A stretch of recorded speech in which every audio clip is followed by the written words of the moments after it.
장로님 부부께서 아침에 제일 먼저 오셔서 본인들이 노래를 잘 못하신다고 연습을 하셨어요. 네. 하나님께서 영광 받으시고 또 잘 하나님께서 받으셨을 줄로 믿습니다. 네.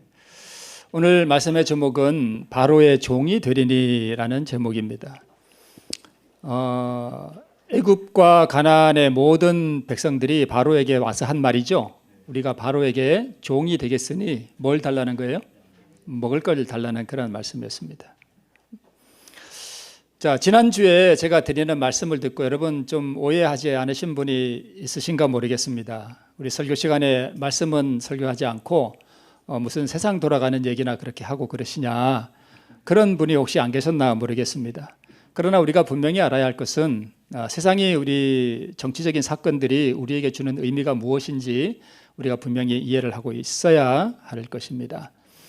지난주에 제가 드렸던 말씀들 하나하나에 신경을 쓰기보다는 제가 드렸던 말씀의 요지는 세세한 것보다는 큰 그림을 보자는 거예요. 세상이 지금 어떤 방향으로 흘러가고 있으며 이 세상의 정치적인 사건들이 우리 예언의 성취와 무관하지 않거든요. 그래서 이 큰 그림을 통해서 우리가 지금 어떠한 예언적인 성취의 단계에 와 있는지를 제가 보자는 것이었습니다. 사이버 공격으로 우리 은행의 예금이 사라지는 날이 올 것이다. 또 다른 엄청난 팬데믹이 올 것이다. 전염병이 지금 원숭이 두창계라는 게 지금 벌써 유행을 하고 있죠. 그다음에 식량과 에너지의 위기들, 이런 거 하나하나보다는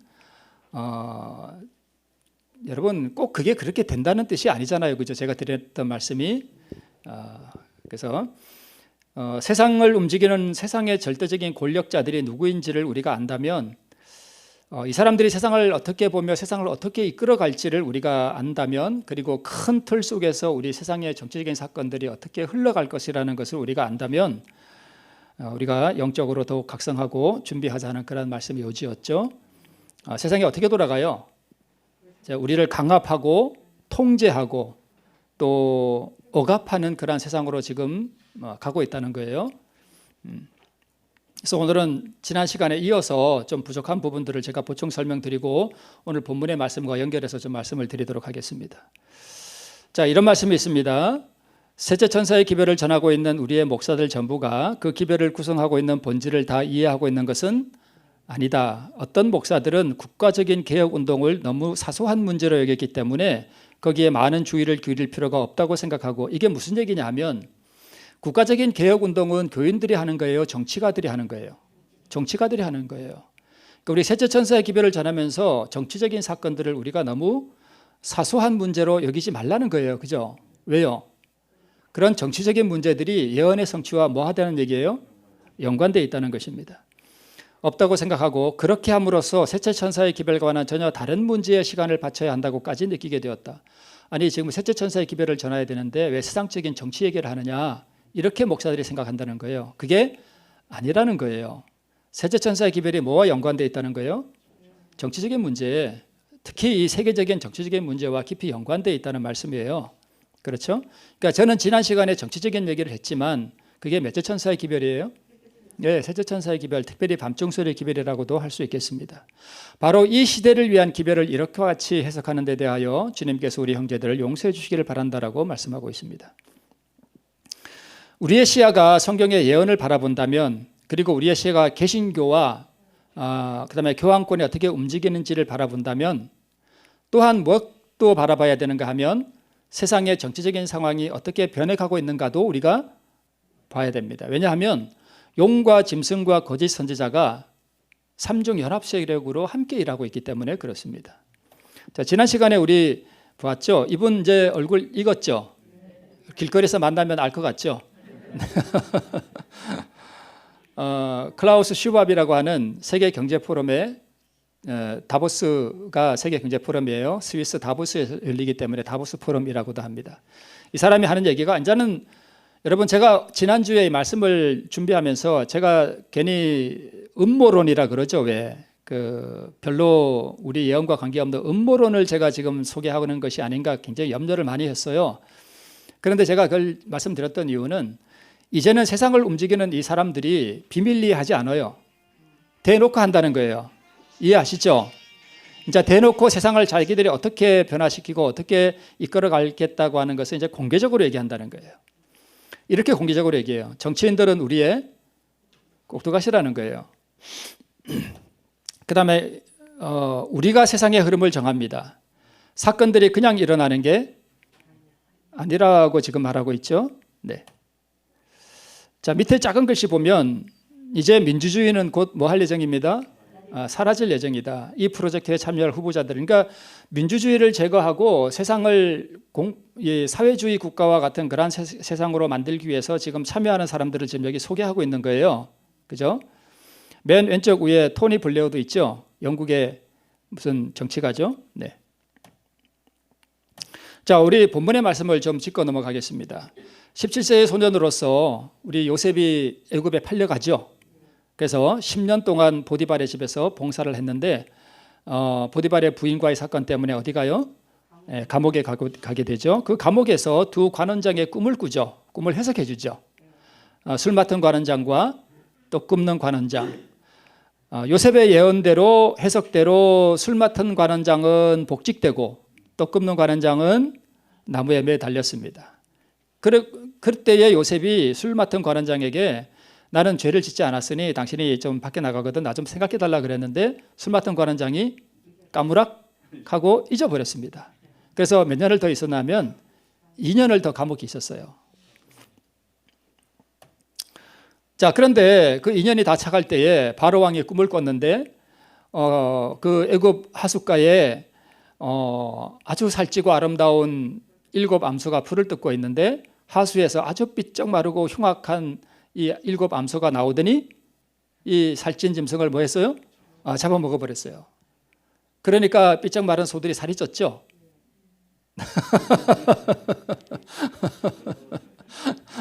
잡아먹었으나 먹은 듯하지 아니하여 여전히 파리했다 그랬습니다. 또 무성하고 충실한 또 이어서 꿈을 꿨는데 무성하고 충실한 7 이삭을 봤는데 이번에는 세약하고 동풍에 마른 7 이삭이 나오더니 또 삼켜버렸죠. 파리한 이삭이 또 충실해졌나요?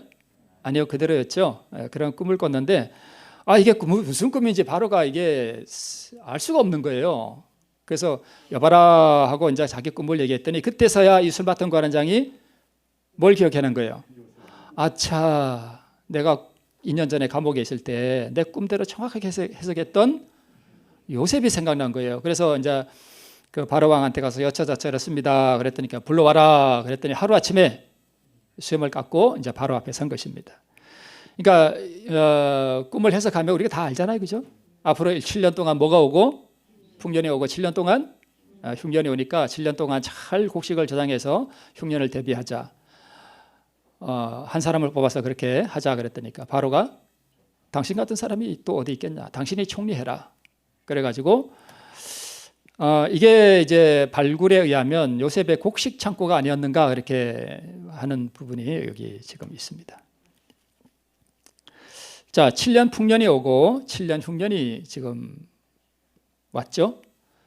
그런데 이 성경의 모든 인물들과 사건들과 이런 것들은 특별히 어떤 시대를 위해서 기록됐는가 하면 특별히 마지막 때를 위해 기록된 거예요. 그렇게 우리가 이해하고 있습니다. 그렇죠? 그럼 오늘 본문에 나오는 이 사건도 특별히 언제를 위해서 기록됐을까요? 마지막 때를 위해 기록된 사건임을 우리가 이해해 볼 수 있습니다. 지금까지 풍년이었던 것 같죠? 그죠? 돈이 엄청나게 풀렸잖아요. 그죠? 그 유동성의 확대라 그러거든요. 돈이 많이 풀렸어요. 그러니까 물가도 오르고 주식도 오르고 집값도 오르고 그냥 근데 지금 가만히 뉴스를 보니까 뭐가 오는 것 같아요. 경제야 올라갔다 내려갔다 그러지만 세상을 움직이는 그 절대적인 권력을 가진 사람들, 정치가들, 미국의 대통령보다 위에 있는 그 권세를 가진 실세들, 그 사람들이 공개적으로 지금 나와서 하는 얘기들을 보니까 세상이 이제 뭐가 올 것 같아요? 흉년이 올 것 같다는 것을 우리가 짐작을 해보는 것입니다. 식량 위기와 경제 위기가 우리 앞에 박두해 있는 것 같습니다. 지금 이미 시작됐죠. 자, 그 당시에 애굽의 농업은 그 모든 국가의 중추적인 산업이었습니다. 그렇죠? 농업이 거의 전부였습니다. 그래서 지금은 과도한 화폐가 지금 유통돼 있고 인플레이션이 지금 엄청나게 지금 진행되고 있죠. 그래서 물가가 지금 막 천정부지로 오르잖아요, 그죠?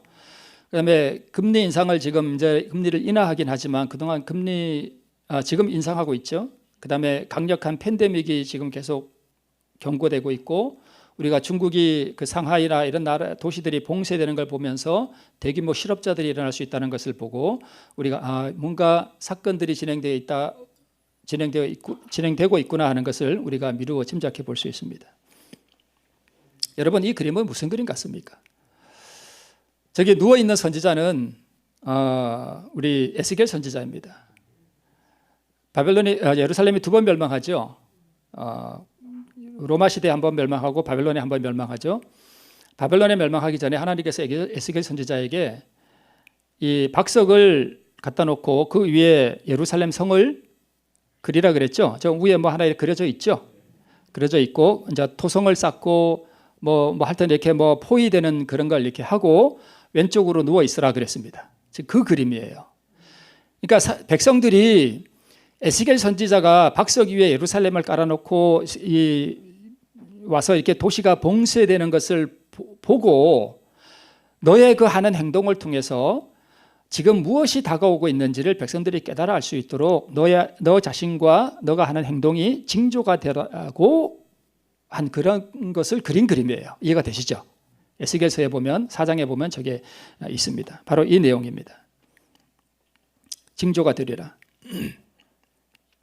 그런데 지금 지난 시간에도 제가 말씀을 드렸던 그러한 사건들이 우리에게 지금 무엇을 보여주는가 하면 예루살렘 성이 그들이 세상 사람들을 억압하고 통제하고 자유를 빼앗아 가려고 하는 그러한 모든 것들은 사실은 누구를 포위하기 위한 거예요? 우리 믿음의 백성들을 포위하기 위한 그러한 다 과정들이에요. 그런 것을 보면 우리가 이 그림에서 보는 것처럼 무엇이 지금 우리를 포위하고 있구나 하는 것을 이해를 해야 된다는 것입니다. 이해하시죠? 네. 코로나에 이어서 원숭이 두창까지 세계가 역병 공포에 지금 떨고 있습니다. 원숭이 두창이라고 하는 것은 아프리카 일부 지역의 풍토병이었어요. 이것이 외부에 발병된 것은 거의 없습니다. 그런데 갑자기 지금 이상한 현상들이 일어나고 있죠. 그런데 희한한 것은 세계보건기구에서는 과민 반응을 할 필요가 없다라고 했지만 모더나는 벌써 원숭이 두창에 대한 뭐를 개발하기 시작했는가 하면 백신을 지금 개발하기 시작했습니다. 백신을 개발한다는 얘기는 무슨 얘기예요? 곧 우리에게 네, 무슨 뜻인지 아시죠? 네. 자, 여러분 영어로 이게 제가 쓴 게 아니라서 그냥 영어로 이렇게 되어 있습니다. 이게 무슨 뜻이냐면 오일을 통제하라. 그리하면 국가들을 뭐 할 수 있다? 통제할 수 있다는 거예요. 그 다음에 밑에 빨간 박스 있는데 거기서부터 다시 보면 식량을 통제하라.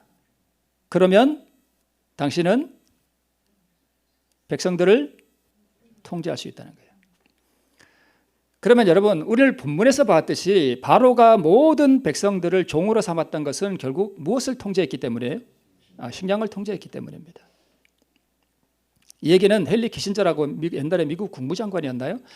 이분은 제가 아주 어렸을 때부터 많이 듣던 이름이거든요. 헨리 키신저. 근데 지금도 아직 살아계셔요. 99세인가 그래요.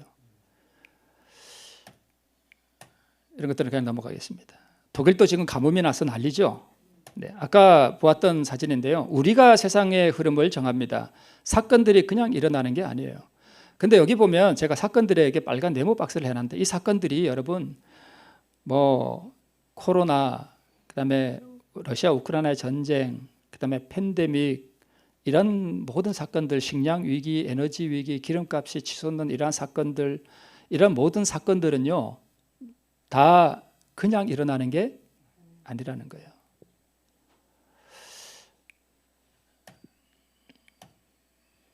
자, 우리 본문을 좀 해석해 보겠습니다.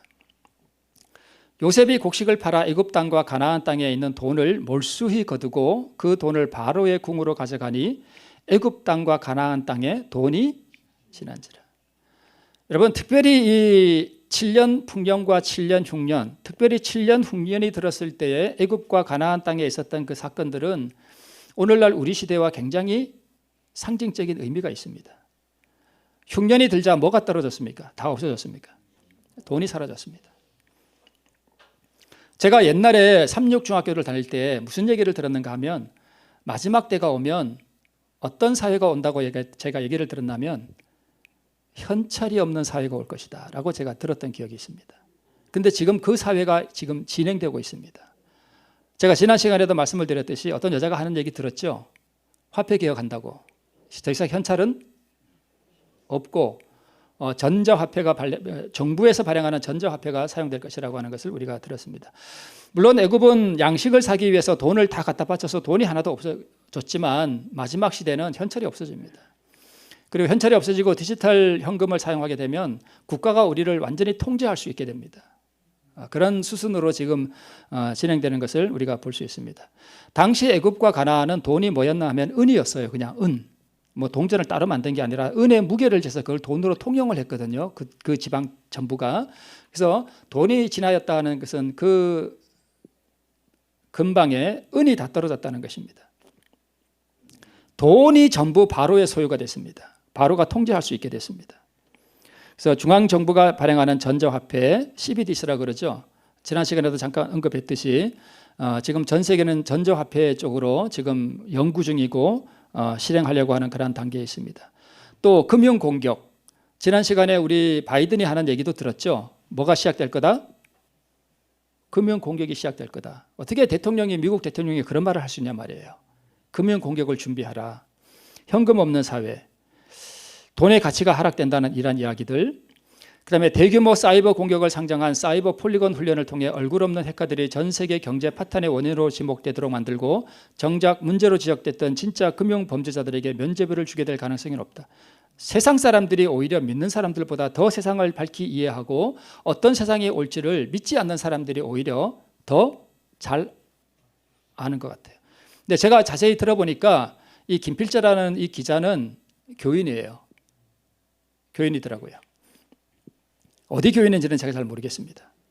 이게 무슨 얘기냐 하면 대규모 사이버 공격을 통해서 우리의 은행에 있는 우리의 금융 자산들을 공격해서 다 제로로 만들어버리는 그러한 것들을 지금 얘기하는 거예요. 그런데 여러분 제가 이런 말씀 드린다고 그게 꼭 온다. 그러니 뭐 꼭 그런 뜻은 아닙니다. 진짜 이루어질지 아니면 뭐 언제 올지 저도 몰라요. 그죠? 그러나 이 사람들이 그런 얘기를 하는 거 보니까 뭔가가 준비되고 있구나 하는 것을 이해하라. 그런 큰 그림을 보자는 것입니다. 이런 해커들을 통해서 다 공격을 하고 그다음에 진짜 금융사고를 일으킨 본인들은 뒤에 뭐 한다는 얘기예요? 숨는다는 뜻이죠. 그런 이야기를 하는 것입니다.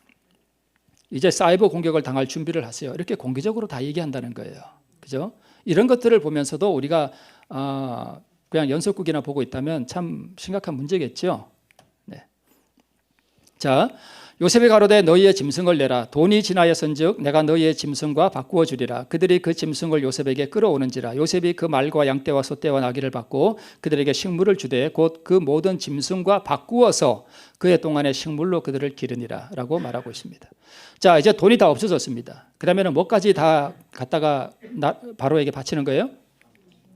짐승, 양떼, 소떼 이런 거 다 갖다 바치는 거예요. 뭐 하기 위해서요? 먹고 살 양식을 구하기 위해서 다 갖다 바치는 것입니다. 자, 그러고 나서 이제 무슨 얘기를 하는가 하면 이 백성들이 우리의 짐승떼가 다 죽게로 돌아갔사오니, 여기서 죽게로는 하나님이 아니라 누구예요? 바로죠.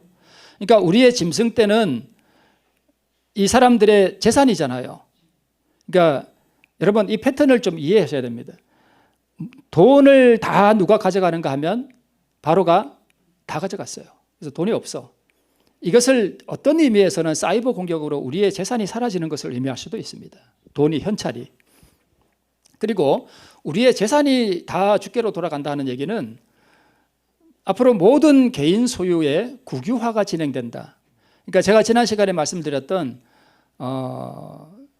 앞으로 세상 사람들이 아무것도 소유하지 못하도록 하고 다 국가가 관리하고 그다음에 배급제로 살아가고 다 빌려서 쓰도록 하는 그러한 세상을 지금 그 세계 경제 포럼을 주관하는 사람들이 지금 계획하고 있다고 말씀을 드렸죠.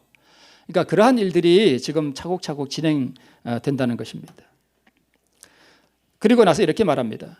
우리 몸과 우리 토지를 식물로 사소서. 우리가 토지와 함께 바로의 종이 되리니 우리에게 종자를 주시면 우리가 살고 죽지 아니하고 전지도 황폐치 아니하리이다.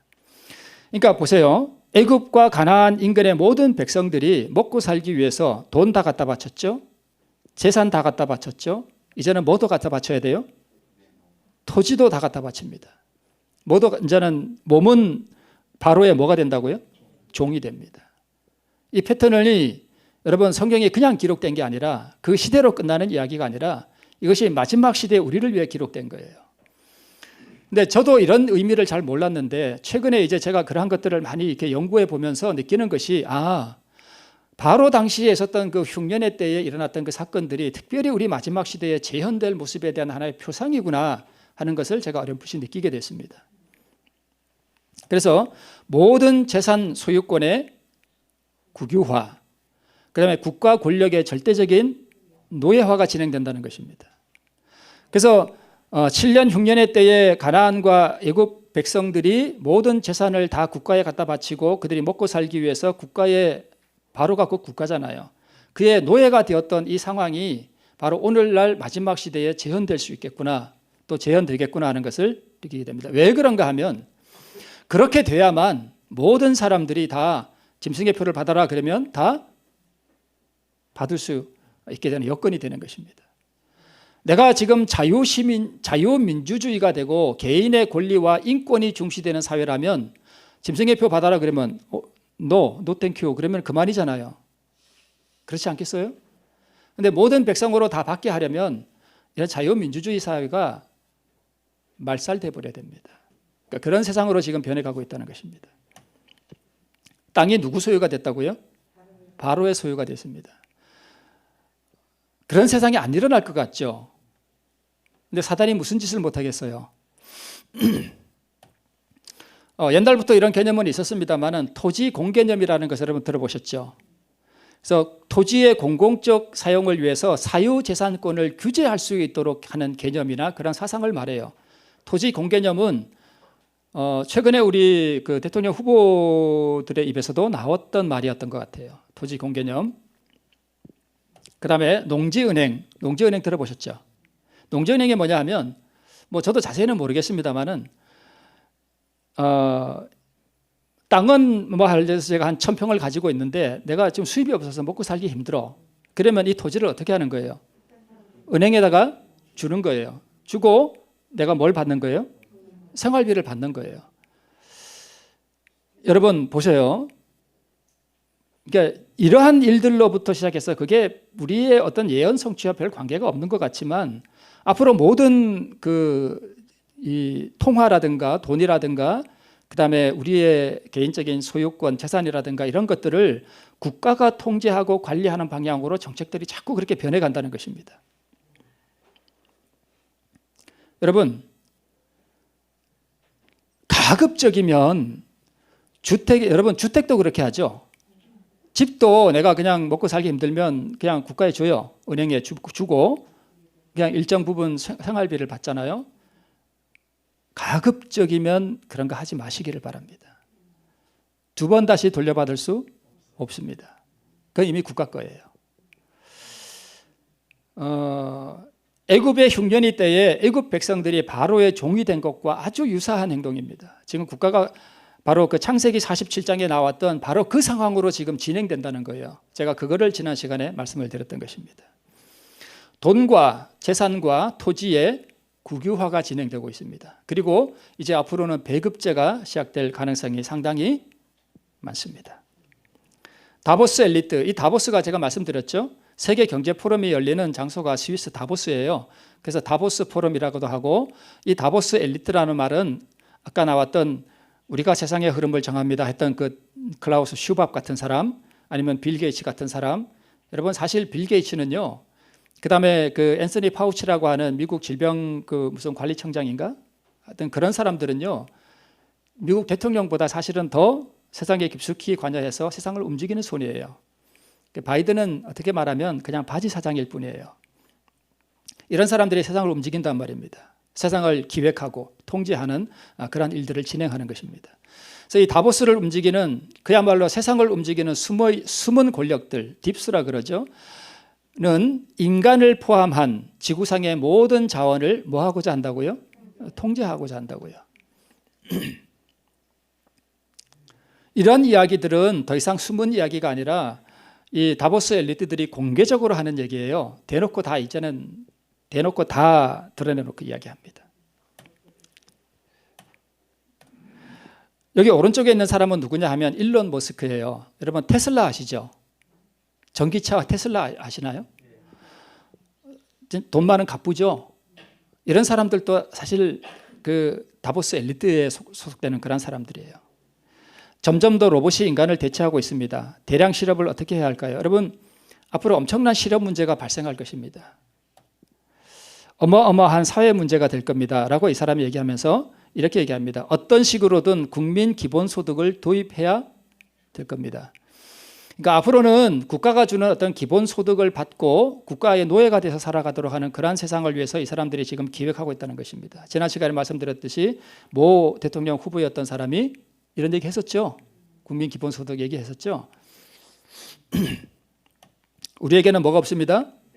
그러니까 이런 사람들은 우리가 모르는 것을 이미 다 계획하고 확신하는 거예요. 왜요? 자기들이 이런 세상을 만들어 갈 거니까. 그죠? 우리에게는 선택권이 없습니다. 이 사람도 자기가 선택권이 없다고 말해요. 국민 기본소득은 뭐가 된다고요? 필수가 될 겁니다. 로봇이 인간을 대체해서 대부분이 실업 상태가 되니 정부에서 돈을 배급한다고요? 이건 이 사람이 물었지만 여러분 로봇이 우리 인간의 일을 대신하기 때문에 기본소득제가 되는 것은 아니에요.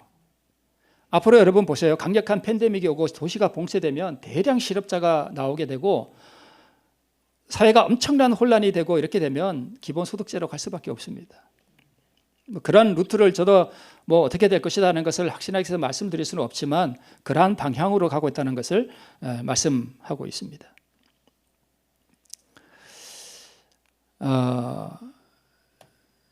이건 그렇게 될 것 같다는 제 생각이 아니라 그렇게 될 것이라는 말을 하는 겁니다. 일론 머스크. 이게 유명한 사람이잖아요. 그죠? 일론 머스크. 저 말에는 상당한 의미가 내포되어 있습니다. 돈의 가치 몰락. 돈이 이제 무가치해지잖아요. 거의 그죠? 여러분 현찰을 많이 가지고 있으면 굉장히 불리해요. 굉장히 불리해요. 그러니까 지금 물가가 치솟는다는 얘기는 물가가 50%가 뛰었다 그러면 내 돈이 가치가 어떻게 됐다는 거예요? 반토막이 났다는 거예요. 그러니까 현찰을 가지고 있으면 그렇게 된다는 것입니다. 도시가 봉쇄되고 식량 위기와 경제가 몰락되는 것은 돈과 재산과 토지의 국유화 그리고 배급제, 국민 기본소득은 곧 노예화를 의미합니다. 여러분 보세요. 국민 기본소득을 나누어 주면서 국가가 어떻게 할 수 있는가 하면 백신 다 맞아.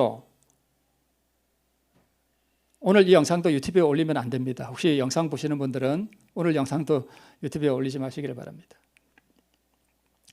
국민 기본소득을 이렇게 나누어 주면서 국가가 뭐라고 말할 수 있는가 하면 너희들 백신 다 맞아. 안 맞으면 기본소득 안 줘.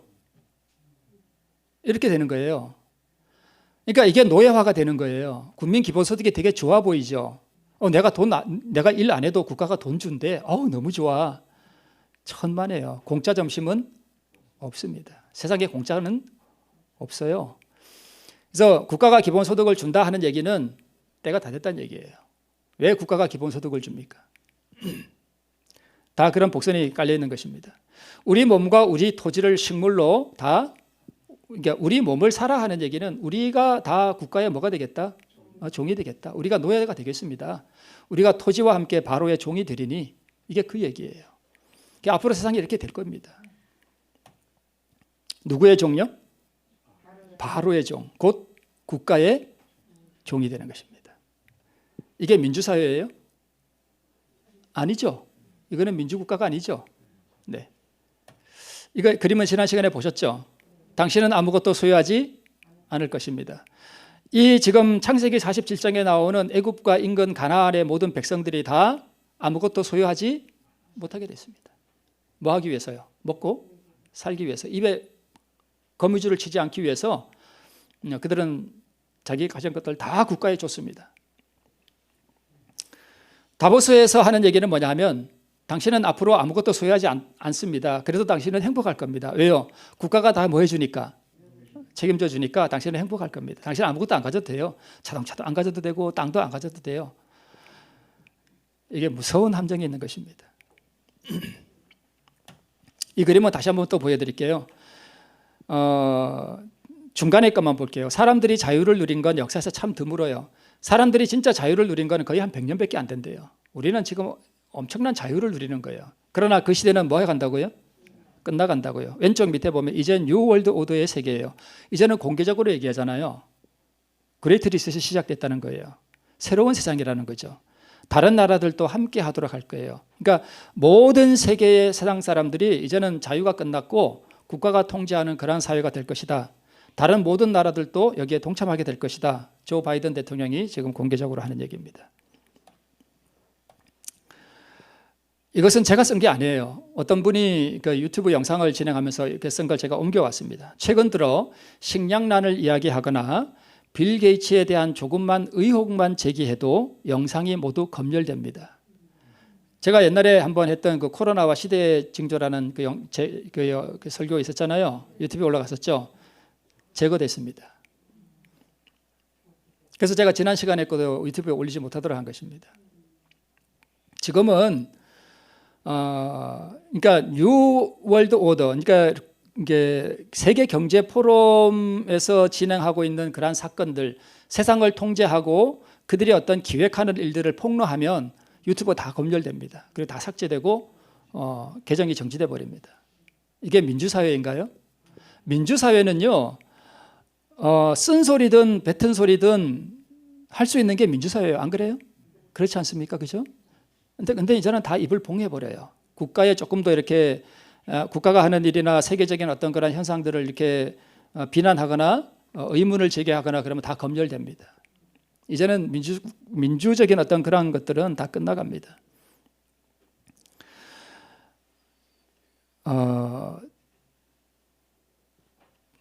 네.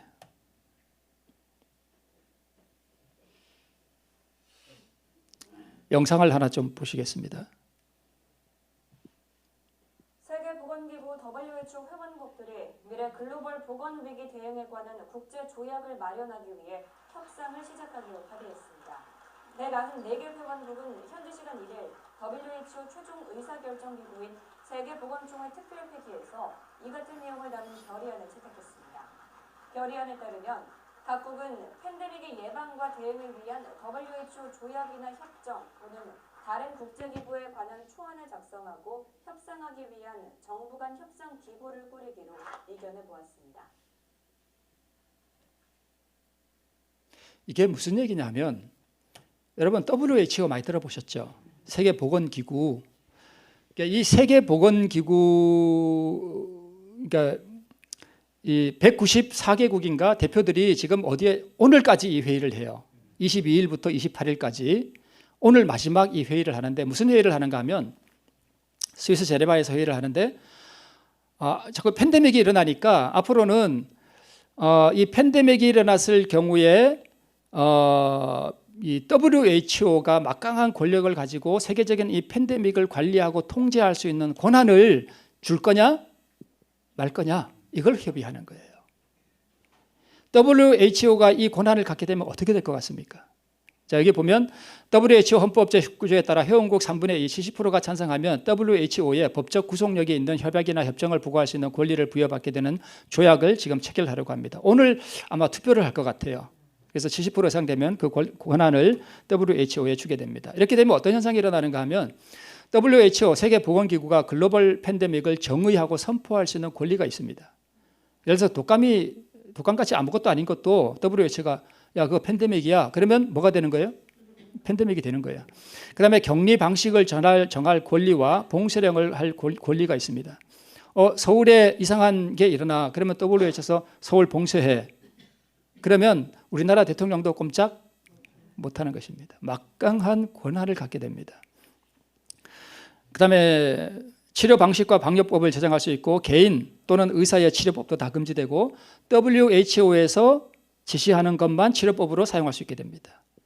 치료제의 생산 업체도 지정할 수 있습니다. 모더나에서 생산해. 한국 너희들은 생산하지 마. 그러면 생산 못하는 거예요. 백신의 도입 및 의무화의 권리를 갖게 되고 강제 접종 및 처벌할 수 있는 권한도 갖게 됩니다. 어떻게 될 것 같습니까? 그러니까 우리나라의 대통령의 어떤 주권과 권한도 초월하는 초국가적인 그러한 권한을 갖게 되는 것이에요. 이러한 현상들이 우리에게 일어날 때 이런 초국가적인 사람들이 만약에 강제 접종해 백신 맞아 안 맞는 사람들은 이제 앞으로 아무것도 못 사 하는 이러한 권한을 WHO가 갖게 된다면 어떤 일이 벌어질지 우리가 미루어 짐작해 볼 수 있습니다. 그래서 제가 여기 실어 놓지를 못했네. 한번 생각해 보니까 무슨 사이트가 있는가 하면 코로나 팬데믹 이 WHO 이 팬데믹 조약을 체결하지 못하도록 청원하는 그런 청원 사이트까지 등장했습니다. 물론 우리나라 거는 아니에요.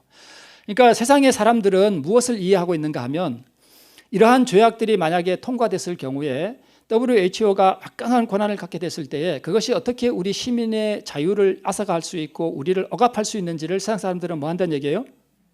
본다는 얘기예요. 그러면 우리는 세상 사람들이 이해하고 있는 그러한 일들을 통해서 그러면 초국가적인 어떠한 권한을 가진 단체가 모든 사람들의 자유와 어떤 그런 것을 통제하고 억압할 수 있는 권한을 갖게 된다면 이것이 우리의 어떤 예언 성취와 어떤 관계가 있는가 하는 것을 우리도 미루어서 더 나가서 짐작해 볼 수 있겠죠. 그것을 우리가 보자는 것입니다. 여러분 우리가 무엇을 준비해야 됩니까? 시골 생활해야 됩니까? 제가 여기서 여러분 우리 모두 시골 생활 준비해야 됩니다라고 말하면 어떻게 될 것 같습니까? 저는 물론 그런 영향력이 있는 사람도 아닙니다만 사람들이 제 말에 어떤 그런 영향력을 가지고 제 말에 순응한다고 가정해 봅시다. 만약에 제가 여러분 오늘 진짜 시골 생활을 해야 됩니다. 그러면 어떤 현상이 일어날 것 같습니까? 우리 교인들 중에요. 돈이 없어서 시골 못 가는 사람 많습니다. 몸이 아파서 도시에 있을 수밖에 없는 사람도 많습니다. 어쩔 수 없는 환경 때문에 도시에 있을 수밖에 없는 사람도 많습니다. 그런데 그런 사람들을 제가 생각하지 아니하고 시골 생활을 해야 됩니다라고 말하면 어떻게 될 것 같습니까? 그럴 수 없는 것입니다. 각자가 뭐 해야 됩니까? 각자가 판단해야 되는 것입니다. 무슨 뜻인지 아시겠습니까? 사이버 팬데믹 공격이 일어날 것입니다. 여러분 현찰을 다 제거하십시오라고 제가 말할 수 있습니까? 없습니다. 각자가 알아서 판단해야 되는 거예요. 그렇죠? 그렇겠죠? 적어도 안식일 우리 교회 밥을 수십 년을 먹었다면 제가 이런 말을 할 때 그러면 내가 어떻게 해야 되겠구나 하는 것쯤은 스스로 판단할 수 있어야 합니다. 그렇겠죠? 네, 그런 거예요. 그리고 제가 그때 그 코로나 이야기를 한번 몇 달 전에 했을 때 제가 그 무슨 전화를 많이 받았는가 하면 백신을 맞아야 돼요? 안 맞아야 돼요? 그런 전화를 좀 받았어요. 제가 그때 백신 맞으라 맞지 마라 그런 얘기를 했습니까? 그런 거 아니에요. 그건 개인의 권리예요. 그렇죠? 우리는 아직까지도 양심의 자유가 있어요. 백신을 맞을지 안 맞을지는 본인 스스로 결정하는 거예요. 그죠? 제가 그렇게 말할 수는 없는 거예요. 여러분 백신 맞지 마십시오라고 말하면 네, 무슨 뜻인지 아시죠?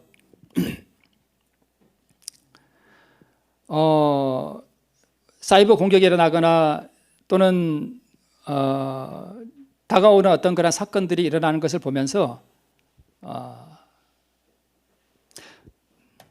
네.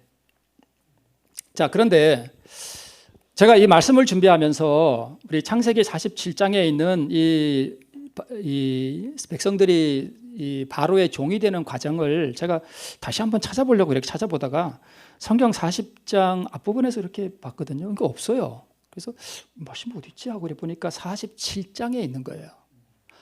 이게 왜 이렇게 뒤에가 있지? 그리고 제가 앞에 장들을 이렇게 유심히 다시 한번 보니까 제가 무엇을 느꼈는가 하면 가나안과 애굽 땅에 있는 백성들이 바로의 종이 되는 것은 자, 바로의 종이 됐죠. 그죠? 이게 47장 사건이에요. 그런데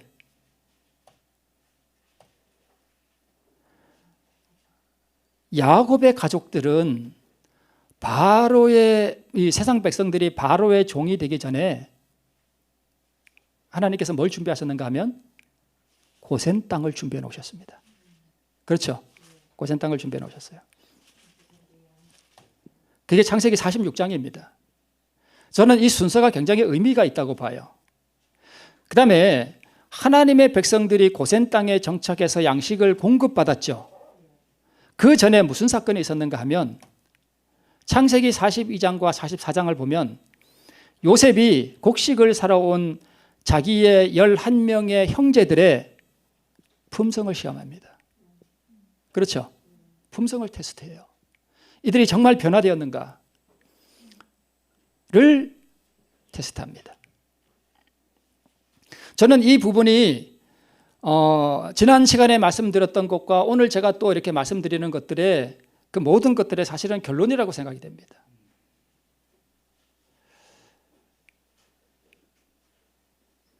마지막 우리 주님 오실 때까지 시골 갈 수 없는 사람들 분명히 있습니다. 그런 사람들 하나님께서 외면하실까요? 저는 절대 그렇게 생각하지 않습니다. 그래서 제가 이런 시간에 여러분 시골 가야 합니다 라고 말할 수가 없는 것입니다. 각자가 알아서 판단하시기 바랍니다. 자기 형편이 다 다르기 때문입니다. 이 많은 사람들의 형편을 고려하지 않고 제가 시골 가야 합니다 라고 하면 무슨 뜻인지 아시죠? 네. 중요한 것은 이거예요. 시골 가느냐 안 가느냐가 중요한 것이 아니라 저게 중요한 것입니다. 애굽과 가나안이 바로의 종이 되기 전에 요셉이 11 형제들의 성품을 시험했다는 것입니다. 나는 그때 우리의 음식과 물이 보장되고 우리가 궁핍하거나 줄이지 않을 것을 보았다. 까마귀를 보내시고 하나님께서 하늘에서 만나를 내리실 것이다. 이것은 물론 대환란 때 얘기예요. 그러나 소환란의 때에도 하나님께서 도시에 어쩔 수 없이 남아있는 하나님의 백성들을 위해서 까마귀를 보내시고 하늘에서 만나를 내리실 줄로 믿습니다. 제가 누구라고 밝힐 수도 없고 사건이 뭐라고 제가 말할 수도 없지만 어떤 한 분이 전화를 하셔서 자기의 어려운 형편을 이야기하면서 자기는 시골에 갈 수가 지금 없는 형편이다. 어떻게 해야 될까요? 제가 상담을 하더라고요.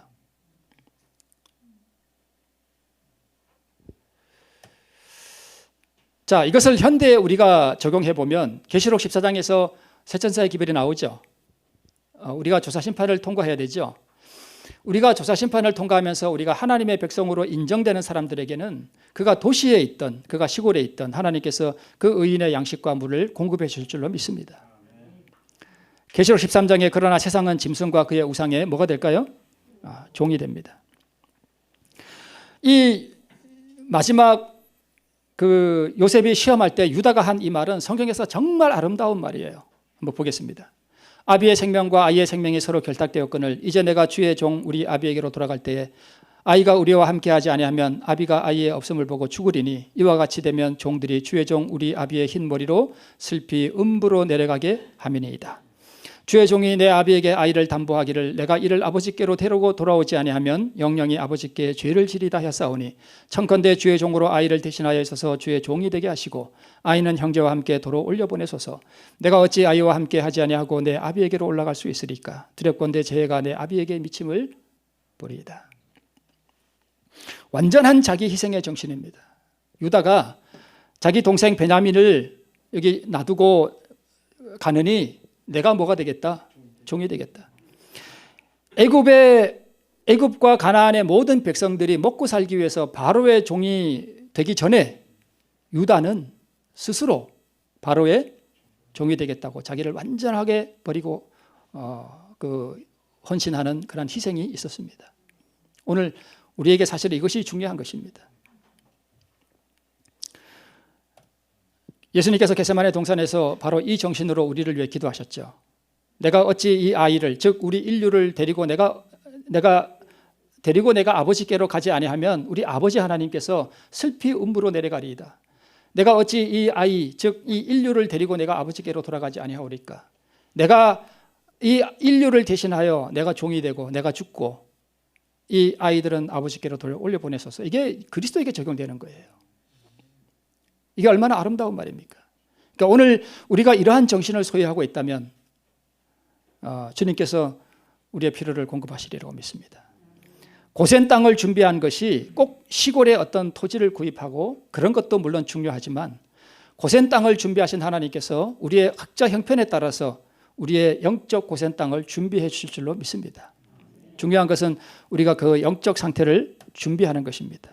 그리스도의 심장을 나누어 받은 사람들이 되는 것이 중요하겠죠. 그러나 도시에서도 여러분, 개인의 욕망에 이끌려 도시에 남은 사람, 몸은 시골에 있으나 정신은 소돔, 즉 도시에 있는 사람이 있죠. 여러분 생각에 이 사람들이 구원받을 것 같습니까? 아닌 것 같죠? 몸은 시골에 가 있지만 정신은 도시에 있는 사람들이 있을까요? 네, 있습니다. 있습니다. 부득이한 여건으로 도시에 남았으나 의를 소유한 백성이 있을까요? 네, 있습니다. 시골 생활과 함께 의를 소유한 백성들이 있을까요? 네, 있습니다. 중요한 것은 내가 시골에 있느냐 도시에 있느냐. 물론 지금은 우리가 시골 생활을 준비해야 할 때라는 것은 사실이죠. 사실이기는 하나, 그러나 더 중요한 것은 우리가 무엇을 소유해야 돼요? 시골의 땅을 소유하는 것이 아니라 의를 소유하는 백성이 되어야 됩니다. 이것이 중요합니다. 마지막 한 절 보고 마치겠습니다. 너를 멸하려고 예비하는 저 학대자의 분노를 어찌하여 항상 종일 두려워하느냐. 여러분, 우리가 오늘 어제와 지난주와 오늘의 이러한 사건들이 일어나는 것을 보면서 우리가 두렵습니까? 두렵습니까?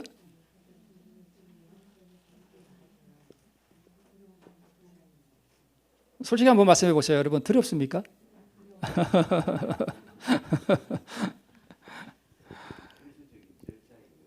네? 네, 맞습니다. 지금 진행되는 과정이에요.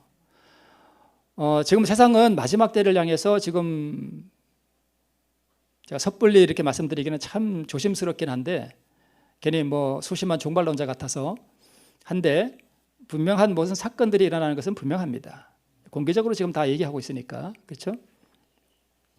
그러니까 지금 그러한 사건들을 진행하고 우리의 뜻대로 우리가 세상을 움직입니다 하는 사람들이 바로 너를 멸하려고 예배하는 저 학대자예요. 그렇죠?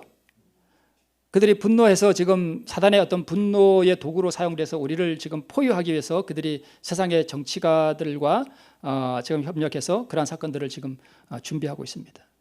어찌하여 항상 종일 두려워하느냐? 두려워하지 말라는 것입니다. 학대자의 분노가 어디 있느냐? 결박된 포로가 속히 놓일 것이니 죽지도 아니할 것이요 구덩이로 내려가지도 아니할 것이며 그 양식이 핍절하지도 아니하리라. 우리 주님께서 이러한 약속을 우리에게 주셨습니다. 우리가 분명히 기억해야 할 것은 세상이 이미 변했다는 것, 그리고 이 학대자들이 우리를 포위하기 위해서 사건들을 이미 진행시키고 있다는 것, 우리가 이것들을 보면서 무엇을 준비해야 할 것인지를 우리가 적어도 수십 년 교회밥을 먹었다면 스스로 판단하고 스스로 하나님께로 나가게 되리라고 하는 사실입니다. 오늘 이러한 준비를 통해서 우리 주님 오시는 그날에 슬피 울며 이를 갈지 않는 우리 영원한 복을 받는 우리 성도님들 되시길 바라면서 말씀을 줄이겠습니다.